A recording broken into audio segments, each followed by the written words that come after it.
আবারও চলে এলাম নতুন জায়গার নতুন গল্পের ভ্রমণের উদ্দেশ্যে। হ্যাঁ বন্ধু, আজ আমি নৌকো করে ভাগীরথী নদী পার করে বহরমপুর থেকে রওনা দিলাম 10 থেকে 14 কিলোমিটার দূরত্বে এমন এক জায়গায় ঘুরতে যাব বলে, যা ভারতবর্ষ তথা বাংলার বুকে খুব একটা দেখা যায় না। এমনকি যার সন্ধানে আমরা আজ যাচ্ছি তাও কিনা অতি প্রাচীন। বলা বাহুল্য, মুর্শিদাবাদ নবাবী জায়গা হলেও নবাবী ইতিহাসের পূর্বেও আরেকটি ইতিহাস ছিল, তা অনেক মানুষের জানা থাকলেও কালের চক্রে ভুলে যেতে বসেছে। এমনকি সেই ইতিহাসের বহু নিদর্শন মুর্শিদাবাদেও ছড়িয়ে ছিটিয়ে রয়েছে, যা মানুষের সামনে উঠে আসেনি।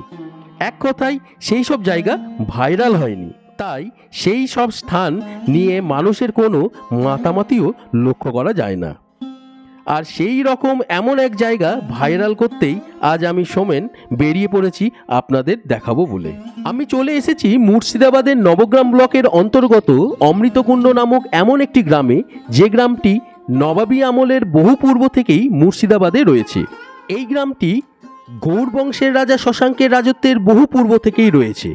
আর সেই গ্রামেই রয়েছে সকলের চক্ষুর আড়ালে চলে যাওয়া এমন এক প্রাচীন সূর্য মন্দির, আর সেই মন্দিরে অষ্টধাতু নির্মিত সূর্য বিগ্রহ, যা আপনাদের সামনে আজ আমি তুলে ধরব। নমস্কার বন্ধু, আজকে আমি আপনার সময় আমার গল্পে আমি আবার একটি ভিডিও নিয়ে চলে এসেছি। মুর্শিদাবাদ নবাবী আমলের থেকেও আগে সময়কার একটি মন্দির, সূর্য মন্দির। আমার ঠিক দেখতেই পাচ্ছেন পেছনে মন্দিরের চূড়া। হ্যাঁ, এই যে এই মন্দিরের চূড়াটি সূর্য মন্দির। জায়গাটি বহরমপুর থেকে 10 কিলোমিটার দূরত্বে এক অমরকুণ্ড নামক একটি গ্রামে এই মন্দিরটি। তো আমরা সকাল সকাল বেরিয়ে পড়ি বাইক নিয়ে। তো সেইখানে এসে আমরা মন্দিরের বাইরের চত্বরটা আপনাদের দেখাচ্ছি। একদম গ্রাম্য এলাকা, চারিপাশে মাটির বাড়ি রয়েছে, ঠিক আছে। গ্রাম্য পরিবেশ যেরকম হয় সেই গ্রাম্য পরিবেশে থেকেই কিন্তু আমরা আজকে এই মন্দিরের ইতিহাস আপনাদেরকে তুলে ধরব। সঙ্গে থাকবেন, অবশ্যই ভালো লাগবে। কেননা আমার চ্যানেলে মুর্শিদাবাদের নবাবী ভিডিও অবশ্যই দেখেছেন, কিন্তু নবাবী আমলে যে এই রকম এক ঐতিহাসিক মন্দির, এক প্রত্যন্ত গ্রামে ঐতিহাসিক মন্দির যে রয়েছে এবং তার যে বহু ইতিহাস যে রয়েছে, তা কিন্তু ইউটিউবে খুঁজলেও আপনারা পাবেন না। তারই ভিডিও আজকে আমার চ্যানেলে, দেখতে থাকুন। বিশেষ উল্লেখযোগ্য, যেখানে ভারতের মাত্র 2টি জায়গা ছাড়া প্রাচীন সূর্য মন্দির নেই বললেই চলে, যথাক্রমে উড়িষ্যার কোণারক এবং অন্যটি গুজরাটের মোধেরায়।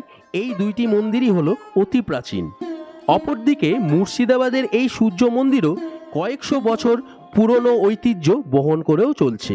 যদিও আপনাদের সামনে আমি যে মন্দিরটি ভিডিওর মাধ্যমে তুলে ধরছি, সেই মন্দিরটি বহু সময় বহু বিপর্যয় কাটিয়ে আজ বহু সংস্করণের ফলশ্রুতি স্বরূপ আজকের এই রূপ, যা আপনারা এখন থেকে বুঝতেই পারবেন না যে এই মুর্শিদাবাদের অমরকুণ্ড গ্রামের এই প্রাচীন সূর্য মন্দিরটির প্রাচীনত্ব। বলা বাহুল্য, এই সূর্য মন্দিরের ওপরে চলেছে বহু বহিরাগত শত্রুর আক্রমণ, এমনকি প্রাকৃতিক দুর্যোগ, ভূমিকম্পের মতন ধ্বংসলীলা, যার প্রতিফলন নিদর্শন হিসাবে মন্দিরের কিছুই প্রাচীনত্ব অবশিষ্ট আজ আর নেই। শুধুই রয়ে গেছে মন্দিরের সামনে পড়ে থাকা কিছু প্রস্তর খণ্ড, যা সেই সময়কালীন পাথরের মন্দিরের নিদর্শন স্বরূপ ঐতিহ্যের ইতিহাস বহন করে চলছে।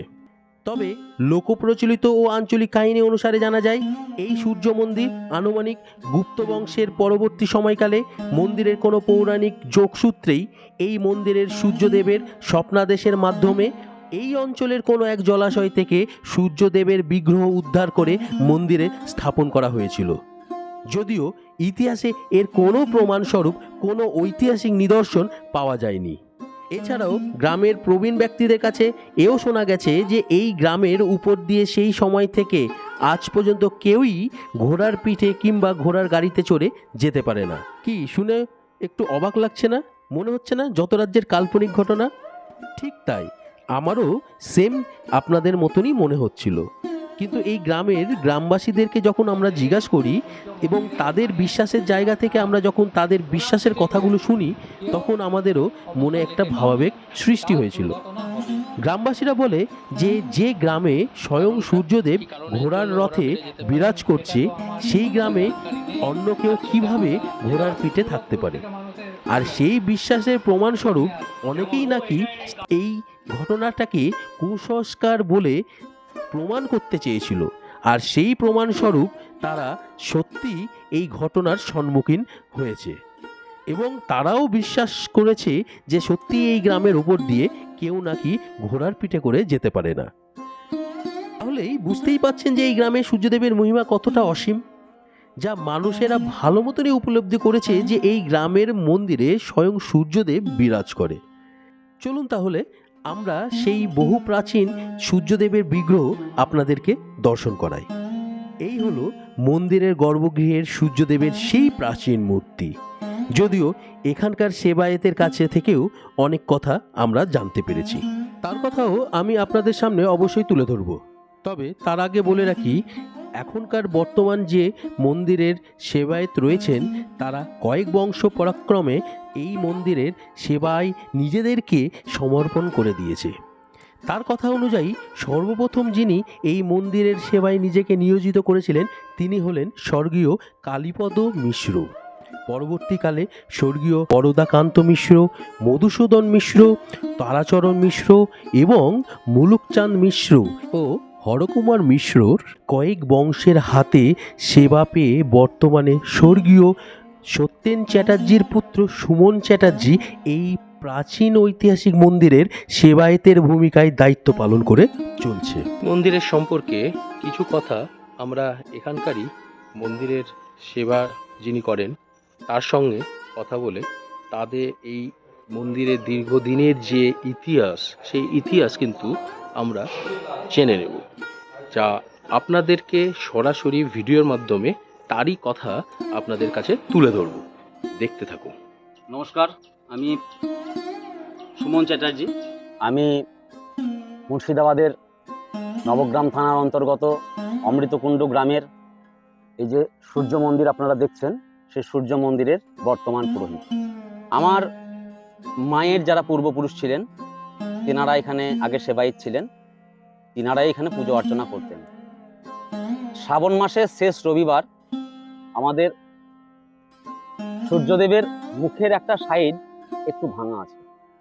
এই ভগ্ন অবস্থায় থাকার জন্যে প্রত্যেক বছর ভগবান সূর্যদেবের প্রাণ প্রতিষ্ঠা করতে হয়। সেই দিনই আমরা ভগবানের যজ্ঞ, আরতি বা যাবতীয় যত যা কিছু নিয়ম কানুন আছে সেদিনই করে পুনরায় বা প্রত্যেকবার প্রাণ প্রতিষ্ঠা করি।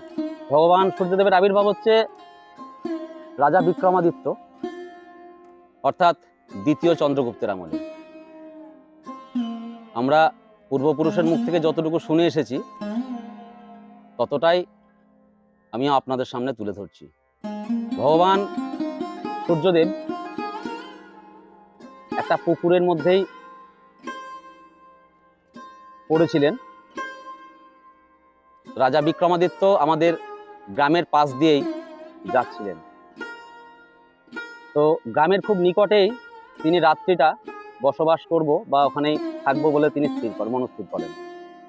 সেই রাত্রেই তিনি স্বপ্নাদেশ পান যে আমি এখানে একটা পুকুরে, দেব পুকুর বলে একটা পুকুরের মধ্যে রয়েছি, তুই আমাকে উদ্ধার করে তুই আমাকে প্রতিষ্ঠা কর।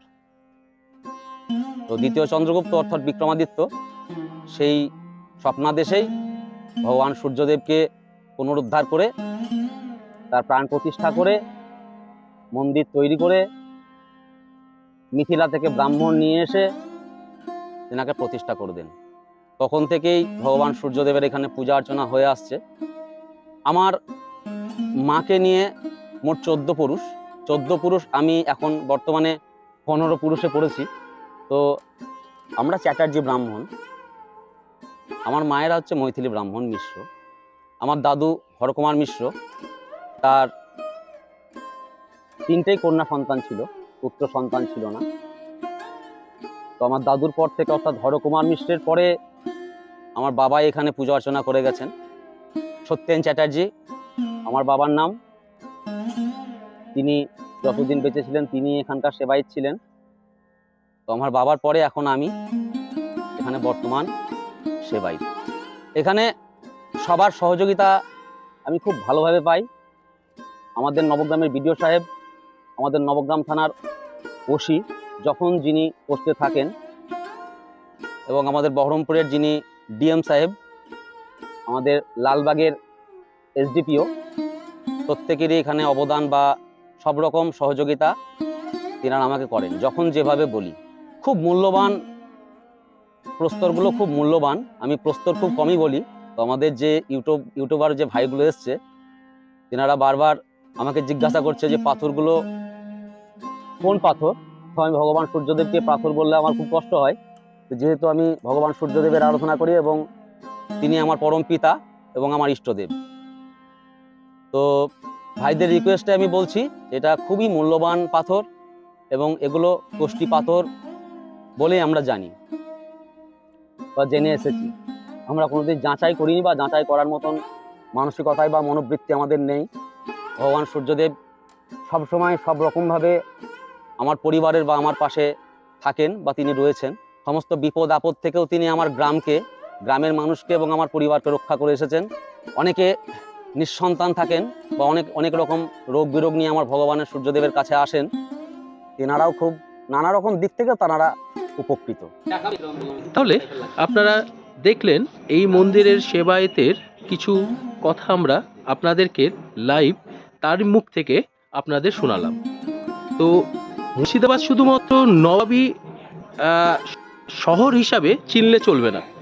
নবাবী শহরের আগেও যে এক প্রাচীন পৌরাণিক ঐতিহাসিক মুর্শিদাবাদ যে ঐতিহ্য বহন করে নিয়ে এগিয়ে চলছে, এই একবিংশ শতাব্দীতে দাঁড়িয়েও সেই সূর্য মন্দির, যেটি ওয়েস্ট বেঙ্গলে হয়তো এই একটি রয়েছে অমরকুঞ্জ নামক এই গ্রামে। তাহলে আমি আমার ভিডিওর মাধ্যমে প্রত্যেকটি দর্শকের কাছে অনুরোধ যে এই প্রাচীন ঐতিহাসিক এই সূর্য মন্দির, কারণ আপনারা শুনলেনই, সেবায়েতের কাছে শুনলেনই যে এই মন্দির 700-800 বছরের পুরনো। সেই মন্দির কিন্তু আপনারা অবশ্যই দর্শন করতে আসবেন। আর মন্দির, সূর্য মন্দির সচরাচর খুব কম দেখা যায়। মন্দির তো অনেক রয়েছে, কিন্তু সূর্য মন্দির, আমরা সূর্য মন্দির খুব কমই দেখেছি। মুর্শিদাবাদে এই যে এখানে এই বহরমপুর থেকে 10 কিলোমিটার দূরে যে একটা সূর্য মন্দির রয়েছে, আমারও বহরমপুরের ছেলে হয়ে আমিও জানতাম না, জানলাম। আপনারা আসুন, এসে দেখুন এবং সূর্যদেবকে দর্শন করে সূর্যদেবের আশীর্বাদ নিয়ে আপনারা এই মন্দিরের ইতিহাস প্রত্যেকটা মানুষের কাছে গিয়ে বলুন, এবং সেই অজানা মানুষেরাও যাতে এই মন্দিরে আসে এবং এসে এই মন্দিরের ইতিহাস ও এই মন্দিরের সূর্যদেবের মূর্তি দর্শন করে ধনপ্রাপ্ত হোক, আশীর্বাদ প্রাপ্ত হোক। প্রত্যেকেরই এই আশা রেখেই আজকে আমি আমার ভিডিও শেষ করব। তাহলে আপনার সময় আমার গল্পের চ্যানেলে আপনারা প্রতিটি ভিডিও যেভাবে দেখছেন, যেভাবে আদর দিচ্ছেন আর যেভাবে ভালোবাসছেন, তা জানি আমি এই ভিডিওতেই সেই একইভাবে পাবো। আশা রাখবো ভিডিওটি 5000, অন্তত 5000 ভিউ আমি আশা রাখবো। তার থেকে বেশি তো হবেই, এবং তার থেকে সবথেকে বড় ব্যাপার ভিডিওটি শেয়ার। আপনাদের দ্বারাই ভিডিওটি শেয়ারের মাধ্যমে মন্দিরের গুরুত্ব আপনারাই সকলের সামনে তুলে ধরবেন। ধন্যবাদ, টাটা।